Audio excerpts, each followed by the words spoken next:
యేసే పరిష్కారము అనుదిన Bible study కార్యక్రమం ప్రేక్షకులందరికీ యేసుక్రీస్తు వారి సర్వశ్రేష్ఠ నామమున వందనాలు. ప్రభువునందు ప్రియ దేవుని బిడ్డలారా, నేటి దినము దైవజనులు కారుపాటి శ్యాంసాగర్ గారి ద్వారా బైబిల్ స్టడీలోని వాక్య ధ్యానమును లూకా సువార్త నుండి ధ్యానం చేసుకుందాము.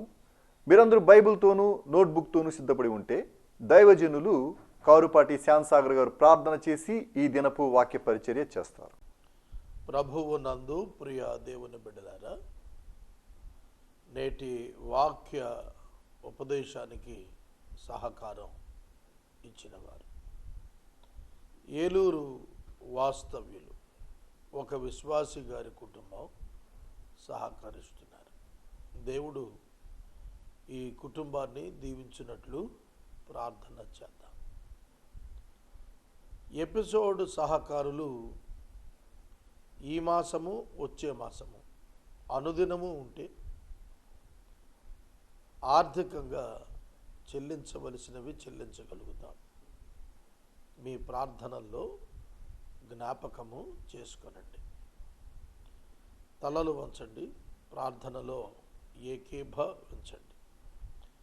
మమ్మలను మిక్కిలిగా ప్రేమిస్తున్న మా ప్రియ పరలోకపు తండ్రి, మీ పరిశుద్ధ గణనామమునకు వందనాలు, స్తోత్రాలు.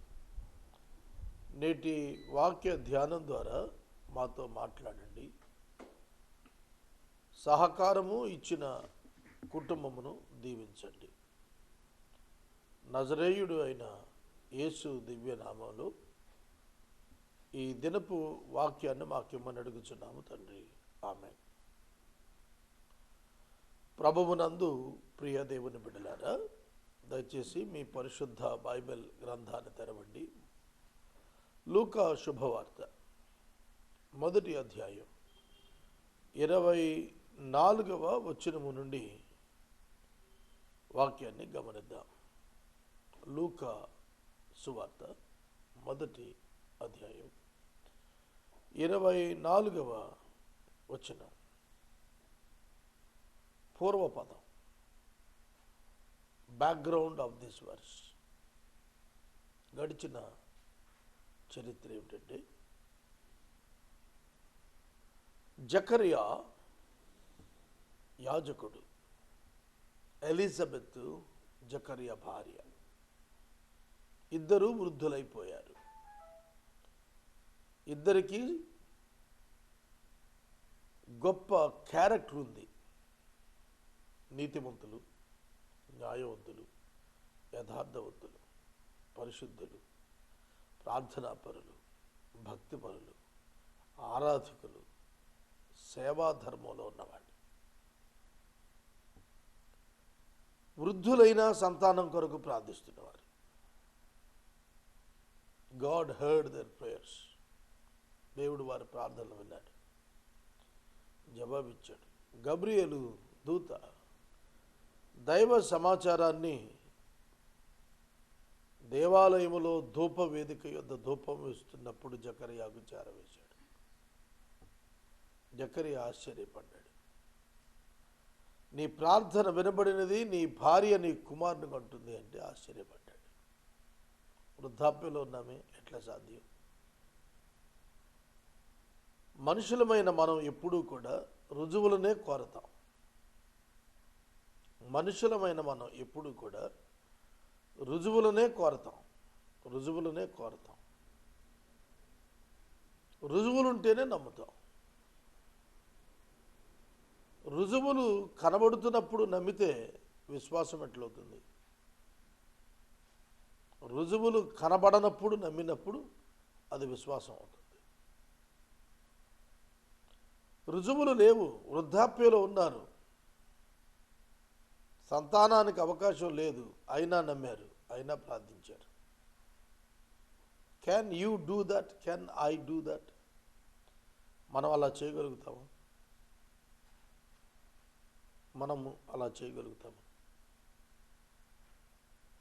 సమాజంలో మనం యేసుక్రీస్తును పరిచయం చేయాలి అంటే, కనపరచాలి అని అంటే రుజువులను నమ్మటం కాదు, రుజువులను బట్టి మాట్లాడటం కాదు, విశ్వాసాన్ని బట్టి మాట్లాడాలి. వెలుచూపు వలన కాక విశ్వాసము వలన. సోదరుడా, సోదరి, ప్రవచనాలన్నీ అలాగే నెరవేరాయి. ఓల్డ్ టెస్టిమెంట్లో ప్రాఫెసీస్ న్యూ టెస్టిమెంట్లో నెరవేరుతున్నప్పుడు అలాగే నెరవేరాయి, ఆధారాలు లేనప్పుడు. నోవహు వర్షాన్ని గతంలో ఎన్నడూ చూడలా. జలప్రళయం వస్తుందంటే నమ్మాడు. వాడను 100 సంవత్సరాలు నిర్మాణం చేశాడు.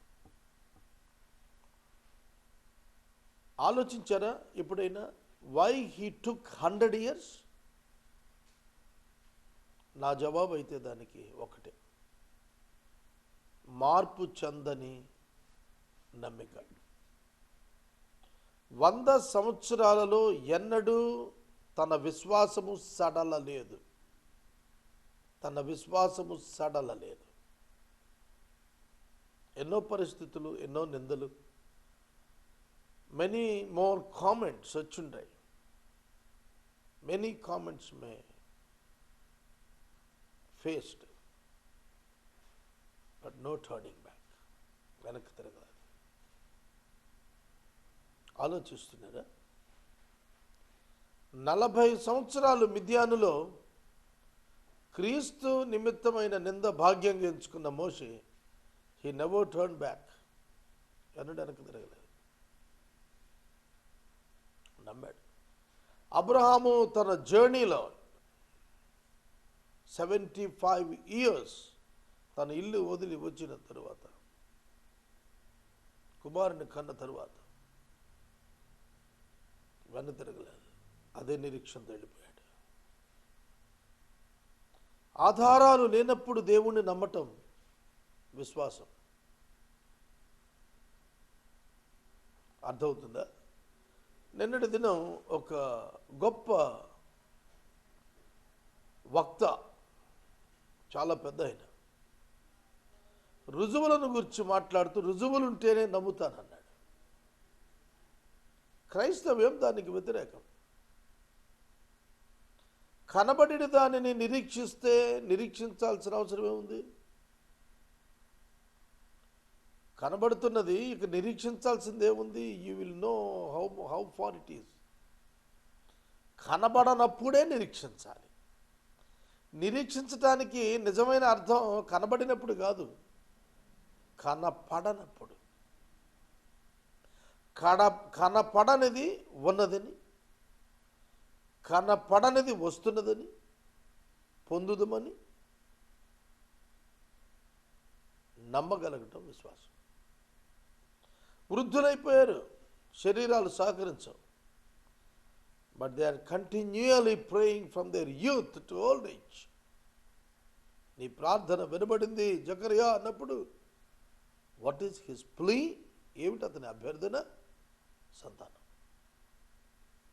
సంతానం. ప్రియమైన దేవుని బిడ్డలారా,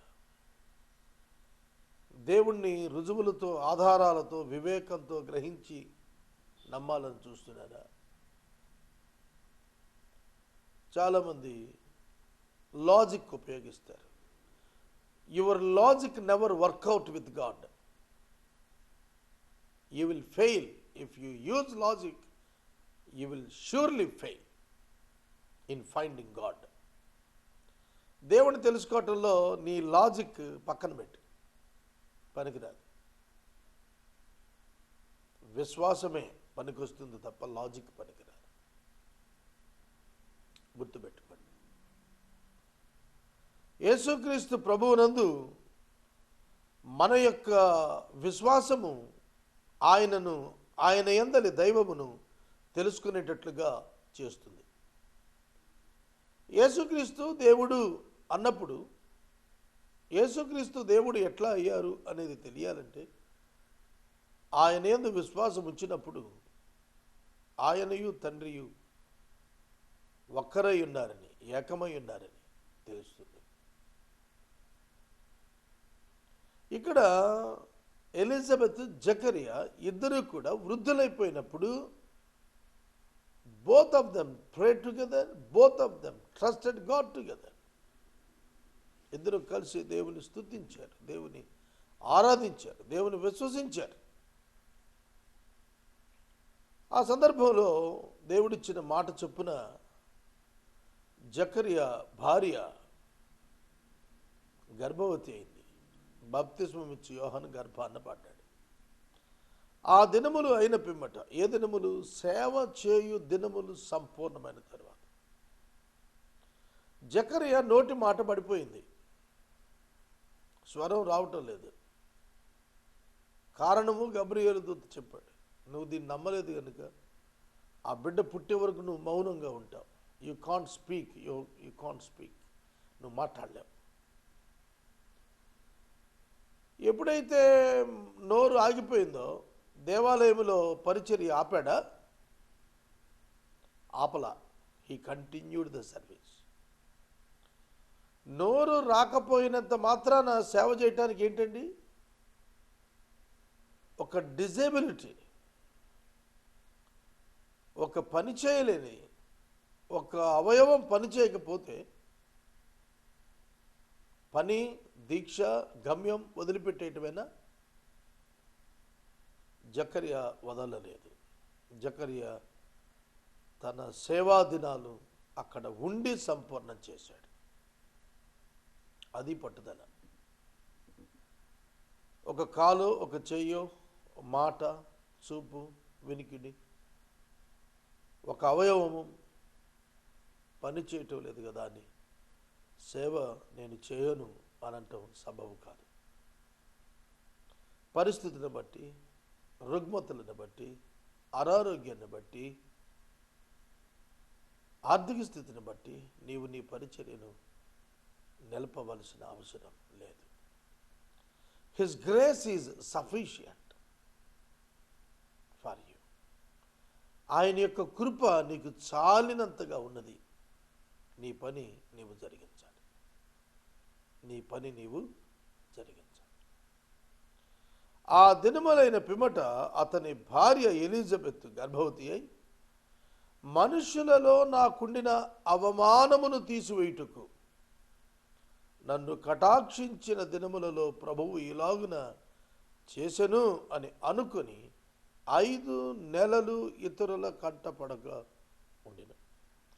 after these days his wife Elizabeth conceived, and for 5 months she kept herself hidden, and saying, thus the Lord has done for me in the days when he looked on me to take away my reproach among people. నా పైన ఒక నింద ఉంది. ఆ నింద గొడ్రాలు అనే నింద. Barren women, గొడ్రాలైన స్త్రీ. ఈ గొడ్రాలు అనే నింద నాపై ఉన్నది తొలగించడానికి, మనుషులలో ఉన్న నింద తొలగించడానికి దేవుడు నాకు ఈ విధంగా చేశాడు అని నేను అనుకుంటున్నాను. చూడండి, ఎంత గొప్ప భక్తుడైనా సమాజంలో బతుకుతున్నప్పుడు, ఎంత గొప్ప ప్రార్థనాపరుడు, నిరీక్షణపరుడు, వాక్యమెరిగిన వాడు, కృప పొందిన వాడైనా మనుషులలో నన్ను గూర్చి ఏమనుకుంటున్నారనేటువంటి ఎంక్వైరీ ఉంటుంది. నేను చెబుతున్నాను, నువ్వు దాన్ని దాటాలి. నీవు దాన్ని దాటాలి. నన్ను గురించి ఏమనుకుంటున్నారు? మంచోడు అనుకుంటున్నారా, చెడ్డోడు అనుకుంటున్నారా? What's the matter? ఏమవుతుంది? వాళ్ళందరూ చెడ్డోడంటే ఏమవుతుందండి? I don't care. నా గురించి చెబితే నేను దీన్ని జయించాను. I don't feel if somebody blame me. ఎవరో నన్ను అంటున్నారు, ఇది నాకు నిందగా ఉంది, పట్టించుకోగల. దేవుడు సంతానం ఇవ్వాలి, ఇవ్వలేదు. ఆయన చిత్తం కాలేదు, నాకేంటి? ఆయన చిత్తం కానప్పుడు నేను దాన్ని నెరవేర్చే ప్రయత్నంకి నేను పరిగెత్తాల్సిన పనే ఉంది. కనుక ఎన్నడూ కూడాను ఆ భావనలోకి మనం వెళ్ళకూడదు. ఆవిడ దాక్కుంది, 5 మాసాలు ఎవరు కంటపడలేదు. ఎందుకు అదంతా? అది అవసరమా? దీన్ని కూడా కొంతమంది బైబిల్లో దేవుని వాక్యం అనేస్తారు. ఇది పాటించాలంట. అలానేదే దేవుని వాక్యం ఏదో, హ్యూమన్ ఫీలింగ్ ఏదో మనం తెలుసుకోవాలి. మొదట మనుషులలో నాకున్న నింద తీసేయాలని దేవుడు ఇలా చేశాడని అనుకుంది. దేవుని ప్రణాళిక అండి అది, నీ ఫీలింగ్ కాదు అక్కడ. It is the plan of God and his execution. ఆయన అనుకున్నాడు, ఆయన అలా చేయాలి, అలా అనుకున్నాడు. నువ్వు అనుకుంటావేంటి నీ మనుషుల నింద తీయాలని? మానవ తలంపులు ఎప్పుడు కూడా మానవ కోణంలోనే పోతుంటాయి. అవును, మనం మానవ కోణాల్లో ఆలోచిస్తే దైవ కోణాలను అర్థం చేసుకోలేం. దేవునికి ఒక ప్రణాళిక ఉంది, ఒక సమయం ఉంది. ఆ సమయంలో ఏ విధంగా తీసుకొచ్చి తాను మహిమ పొందాలని చూస్తాడు. తాను మహిమ పొందాలి. ఒక కార్యము జరిగించాడు దేవుడు అని అంటే దాని వెనకాల God's glory must be recognised and praised. గుర్తించబడి ఆయనకి మహిమ రావాలి. అది దేవుని యొక్క అభిలాష. నన్ను ఎవరు గుర్తించకూడదు, నాకు ఘనత రాకూడదు అని దేవుడు ఎక్కడ చెప్పలా. ఆయననే తెలుసుకోవాలి, ఆయనకే ఘనత రావాలి. It is his only demand from human beings, మనుషులండి. అంతేగాని నా నింద తీసేయటానికి నాకు ఇప్పుడు గర్భాన్ని ఇచ్చాడు. తీపోతే ఏముంది? గొడ్రాలుగా ఎంతమంది చనిపోలేదు? బైబిల్ గ్రంథంలో షారా గొడ్రాలుగా ఉంది. 99వ ఏట గర్భం పండింది ఆవిడ. ఇస్సాకు భార్య రెబెకా గొడ్రాలుగానే ఉంది. 20 years సంతానం లేదు. యాకోబు భార్య రాహేలు గొడ్రాలుగానే ఉంది, సంతానం లేదు. హన్న గొడ్రాలుగా ఉంది. ఎల్కానా భార్య సమూయేలు తల్లి, సంతానం లేదు. తర్వాత దేవుడిచ్చాడు. మనోహ భార్య గొడ్రాలుగా ఉంది, సంసోను యొక్క తల్లి, సంసోను వదుకుంది. ఎలిజబెత్ గొడ్రాలుగా ఉంది. ఏమిటి సందేశం? ఏమిటి ఇందులో సందేశం మనకు? వారి నిందను తీయటానికైతే గొడ్రాలుగా చనిపోయిన వారికి నిందను ఇవ్వటానికి ఇష్టపడ్డాడన్నా దేవుడు? కాదు. ఆయన ప్రణాళిక అంతే. దాన్ని మనం అర్థం చేసుకోవాలి. నాకు చదువు రాలేదు, జాగ్రత్తగా వినండి. నేను ఎప్పుడు కూడా మెరిట్లో ఎక్కడా పాస్ కాలేదు. 8వ తరగతిలో నా మార్క్స్ లిస్ట్ మీద రాశారు, ప్రోగ్రెస్ కార్డు మీద, ఫెయిల్డ్ బట్ ప్రమోటెడ్. 10th క్లాస్లో అత్యవసర మార్కులు, ఇంటర్మీడియట్, డిగ్రీ. నేను విద్యలో రాణించలేకపోయాను. కాబట్టి దేవుడు నాకు జ్ఞానం ఇవ్వలేదు అని చెప్పగలుగుతావా? విద్య రాలేదు, ఇట్స్ మై ఫాల్ట్. నేను చదవలేదు, రాలేదు. చదివితే వచ్చేది, ఎందుకు రాదు? నేను చదవలేదు, నా వైఫల్యం, నాకు విద్య రాలేదు. దాన్ని నేను దేవుడిని నిందించాల్సిందే ఉంది. దేవుడు నాకు ఇలా చేశాడు అని అనాల్సిందే ఉంది. సర్వజ్ఞానాన దేవుడు ఎరిగి ఉన్నాడు దాన్ని. సోదరుడా, సోదరి, ఇక్కడ నన్ను కటాక్షించిన దినంలో ప్రభు ఇలాగ చేశానని అనుకుంది. తాను అనుకుంది అలా. దేవుడు చెప్పలేదు ఆవిడకి, నేను ఇలా అనుకున్నానమ్మా, నీ గర్భాన్ని ఇవ్వటం ద్వారా ఘనపరచాలనుకున్నానని చెప్పేవాను అందా. అది ఆవిడ అనుకుంది. చాలా సందర్భాల్లో మనం అనుకుంటాం, దేవుడు నన్ను పలానా ఊరు వెళ్ళమన్నాడు, నేను వెళ్ళానని ఈయన అనుకుంటాడు. దేవుడు వెళ్ళమన్నాడా? సోదరుడా, సోదరి, దేవుడు వాక్యములో ఏమి మనుషులకు ఉద్దేశించి నిర్దేశించాడో దాన్ని మన సొంత ఫీలింగ్స్తో మనుషులు ఎదుట ఉంచి పనులు చేస్తుంటాం. మనం ఆ పనుల చేత మనం ప్రూవ్ అవ్వాలనుకుంటాం. This is one kind of mistake. ఇది కూడా ఒక విధంగా లోపంగా అనిపిస్తుంది నాకు. Why should I recognise, why should I praise? నేనెందుకు గుర్తించబడాలి? నేనెందుకు భావించాలి? దేవుడు ఏదిస్తే అది అవ్వాలి. గొడ్రాలుగా ఉంచితే ఉండు, నష్టం ఏంటి? It's God's plan for you, okay, what not, నష్టం ఏమి లేదు, పోయిందేమి లేదు. సోదరుడా, సోదరి, ఆమె 5 మాసాలు కనబడకుండా దాక్కుందట, ఎవరికి కంటబడకుండా ఉంది. ఆ తర్వాత బయటికి రాదా? ముసలావిడ పిల్లోడికి అంది అని చెప్పి తర్వాత నవ్వుకోరా? నవ్వే లోకం ఎప్పుడు నవ్వుతుంది. డోంట్ బాదర్ అబౌట్ ఇట్, దాన్ని పట్టించుకోవద్దు, అది అవసరం లేదు మనకు. మనం ముందుకు సాగుదాం. Don't look back, don't look at failures, don't look at the negative things. Look unto Christ and go forward. క్రీస్తు వైపు చూస్తూ ముందుకెళదాం.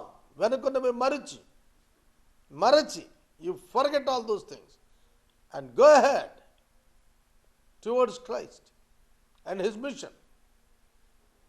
సోదరుడా, సోదరు, ఆమె గర్భవతి అయినది. ఆమె గర్భముతో ఉన్నప్పుడు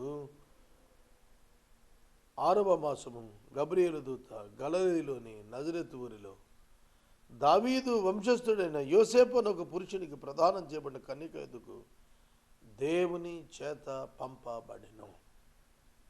ఆ కన్యక పేరు మరియ. నేను ఈ వచనాన్ని చెబుతాను. ఉన్నది చాలా కొంచెం సమయం, కొద్ది నిమిషాలు ఈ వచనం చెప్పి నేను మిగతాది రేపు చెప్తాను. 6వ నెల గబ్రియేలు దేవదూత గలిలయలోని నజరేతు అనే ఊరిలో దావీదు వంశస్థుడు యోసేపు అనే ఒక పురుషుడు ప్రదానం చేయబడిన కన్యక మరియ, ఈమె యొద్దకు దేవుని చేత పంపబడెను. God cent.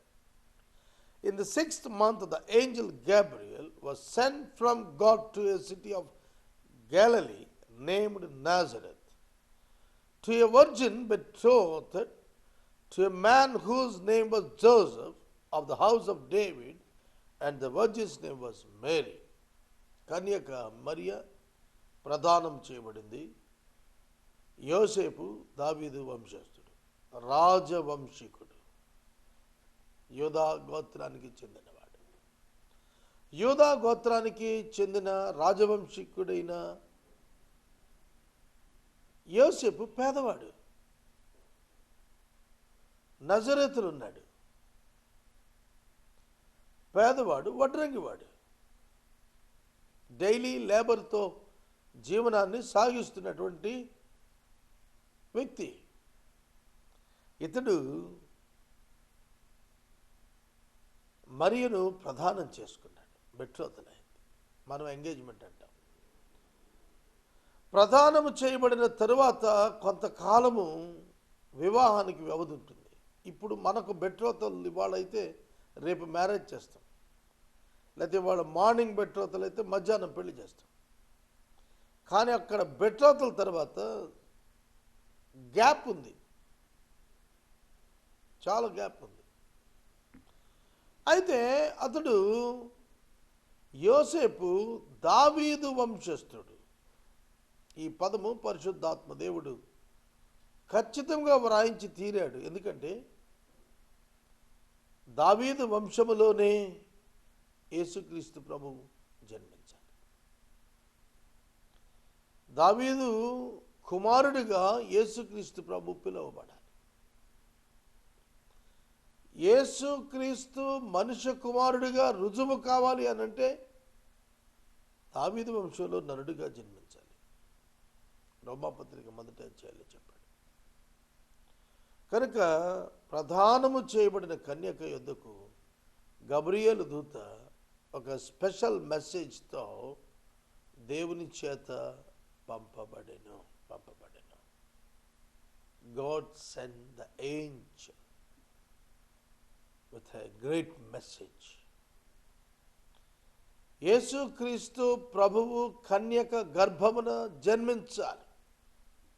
యెషయా గ్రంథం 7:14 ఇదిగో కన్యక గర్భవతి అయి కుమారుని కనును, ఇమ్మానుయేలని పేరు పెట్టబడెను. యేసుక్రీస్తు ప్రభు ఈ లోకానికి వస్తారు శరీరధారిగా, అనగా 600 సంవత్సరాలకు పూర్వము యెషయా ప్రవచనం ఇచ్చాడు. కన్యక గర్భవతి అవుతుంది. సైన్స్ ఇప్పటికీ అంగీకరించినది. మానవ మేధస్సుకు జ్ఞానానికి ఎన్నటికీ అర్థం కానిది వర్జిన్ బర్త్. యేసుక్రీస్తు ప్రభు కన్యక గర్భాన ఉదయిస్తాడు అనేది దేవుని నిర్ణయం. చాలామంది ఆ దినాల్లో ఆ ప్రవచనం వచ్చిన తర్వాత కన్యకలుగా ఉండిపోయారు అని చెబుతారు. మరి ఆ కన్యకగా ఉండిపోవాలని అనుకోలేదు. She was not prepared to receive Messiah in to her womb. ఆమె యొక్క గర్భములోనికి మెస్సియా రావాలని ఆవిడేమీ వివాహం లేకుండా అలా నిలబడిపోయిన కన్యక కాదు. ఆవిడ ప్రదానము చేయబడింది అంటే సంసారం కొరకు ఆవిడ పెళ్లి చేసుకోవటానికి ఇష్టపడింది అని కనిపిస్తుంది. No one expects in this manner. ఈ విధంగా ఎవడు అంగీకరించాడు, ఎవడు ఊహించలేడు. దేవుడు ఆమె ఎందుకు పంపాడు. God elected her. ఆమెను దేవుడు ఎన్నుకున్నాడు. ప్రభువు ఆ ఇంట నుండి రావాలని దేవుడు సంకల్పించాడు. అందుకే దేవుడు ఆమె యొద్దకు గబ్రియేలు అని ప్రధాన వార్తాహరుణ్ణి పంపించాడు. దేవుడు ఒక సందేశం ఒక మానవునికి అందించడానికి పాత నిబంధన గ్రంథంలో దేవుడు ఏర్పరచుకున్న మార్గము దూతల ద్వారా సమాచారం. ఇప్పుడు లేదది. ఇప్పుడు పరిశుద్ధాత్మల ద్వారా సందేశం. అంతరంగములో దేవుడు స్వయంగా మాట్లాడడం ద్వారా వివేకములు పనిచేస్తుండగా దైవ చిత్తము కాదు మనము తెలుసుకోగలుగుతాం. నేను ముగిస్తున్నాను సోదరుడా, సోదరు. యోసేపునకు ప్రదానం చేయబడిన కన్యక యొద్దకు, మరియ యొద్దకు గబ్రియేలు దూత దేవుని చేత పంపబడి తన సందేశాన్ని వినిపించాడు. రేపటి దినం 28వ వచనం నుండి వాక్యాన్ని ధ్యానిద్దాం. నేటి వాక్య ఉపదేశమునకు సహకారం ఇచ్చిన కుటుంబమునకు కృతజ్ఞతలు. ఏలూరు నివాసితులు ఒక విశ్వాసి గారి కుటుంబం సహకరించారు. ఈ కుటుంబాన్ని ప్రభువు దీవించును గాక. మనము ఇంతవరకు దైవజనులు కారుపాటి శ్యామ్ సాగర్ గారి ద్వారా బైబిల్ స్టడీలోని వాక్య ధ్యానమును లూకాసు వార్త నుండి ధ్యానం చేసుకున్నాము. ఈ కార్యక్రమం ద్వారా మీరు పొందుకున్న ఆత్మీయ మేలులు ఒక ఉత్తరం ద్వారా మాకు తెలియచేయండి. మీ ప్రార్థనా మనవులు మాకు తెలియచేస్తే ఏసే పరిష్కారం కార్యాలయంలో ఏర్పాటు చేసిన ప్రత్యేక ప్రార్థనా శిబిరంలో మీ కొరకు ప్రార్థిస్తాం. మీ కుటుంబ పక్షముగా ఒక ఎపిసోడ్ ప్రసారం చేయాలనుకునేవారు మాకు తెలియచేస్తే మా సిబ్బంది మీ గృహాలను దర్శిస్తారు. ముగింపు ప్రార్థన ఆశీర్వాదాలతో ఈ కార్యక్రమాన్ని ముగించుకుందాం. ప్రార్థన.